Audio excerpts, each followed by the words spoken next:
In this day and age, it feels like CGI has found a way to infiltrate just about every single film genre known to mankind. Gone are the times when fans would only expect to see digital effects used in larger-than-life battle scenes, or to realize a distinct alien or monster. Now this computer wizardry is regularly used to turn back the clock in acclaimed biopics, and even bring deceased performers back from the grave. Admittedly, many of these effects are undoubtedly marvelous, and definitely improve or enrich the feature fans have been watching up until that point. However, there have been a few cases over the years when CGI has rather ridiculously been shoehorned into a picture, sometimes without you even noticing it. I'm Gareth from Whatculture.com, and here are the 10 most ridiculous uses of CGI in movie history.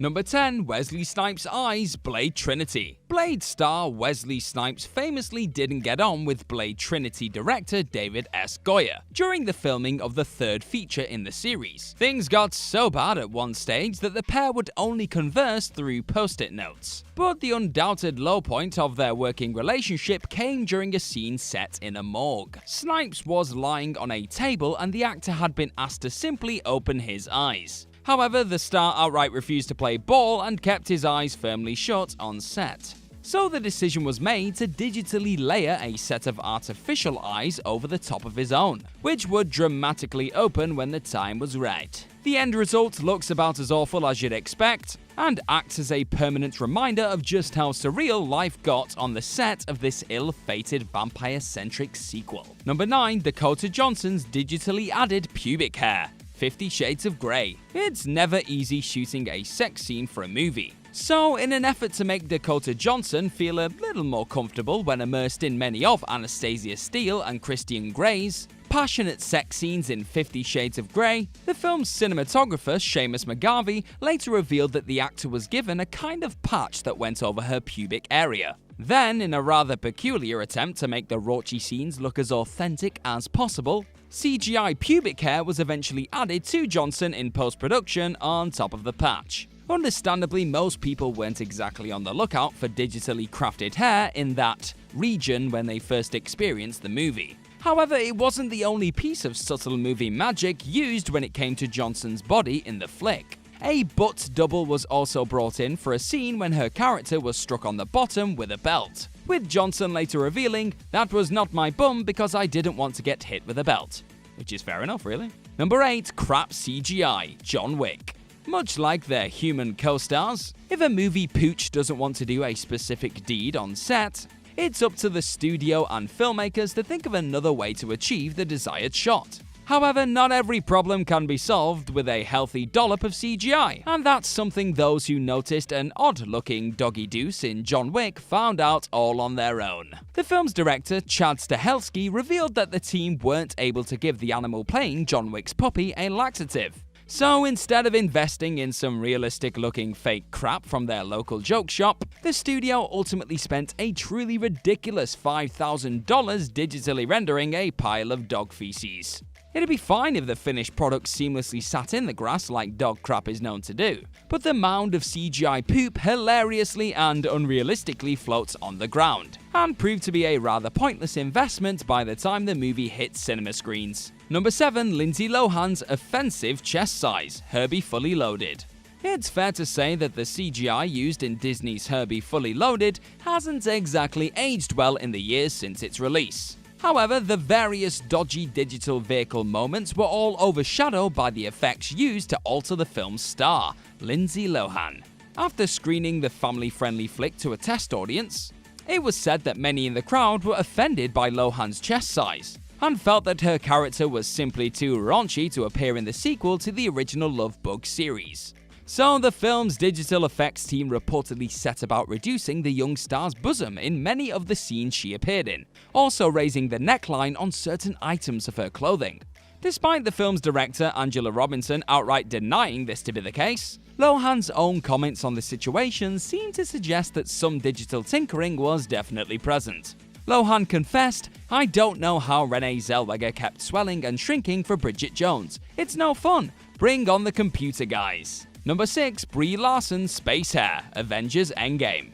When fans first sat down to experience the epic culmination of 11 years worth of MCU film goodness known as Avengers Endgame, it's fair to say they were too focused on the time-traveling plot to worry about how certain scenes were put together or filmed, even upon multiple viewings. Specific pieces of digital wizardry went completely unnoticed by a large number of fans in the cinema. For example, nobody batted an eyelid when Captain Marvel was seen floating around in space early on in the feature. Yet once the film was released digitally later down the line, this very moment was revealed to have been unexpectedly brought to life with the help of some sneaky CGI. As Carol Danvers was hovering in the vacuum of space, her hair needed to float. So to achieve this look, Larson was required to wear a cap which held her real hair down, and her wavy locks were then digitally added in post-production. Despite the effect working a treat in the finished article, many fans felt like the decision to create entirely digital hair for such a brief moment, when Larson's own locks could have surely been manipulated in some way, was a largely unnecessary exercise. And they do have a point. Number 5. De-aging Orlando Bloom. Sort of. The Hobbit trilogy. Digital de-aging can be a marvelous tool when used effectively. However, one fairly recent piece of computer-assisted de-aging which didn't feel quite as effective or indeed necessary as it has done in other flicks, came during Peter Jackson's severely bloated Hobbit series. The director opted to bring iconic elven archer Legolas back to the series for some reason.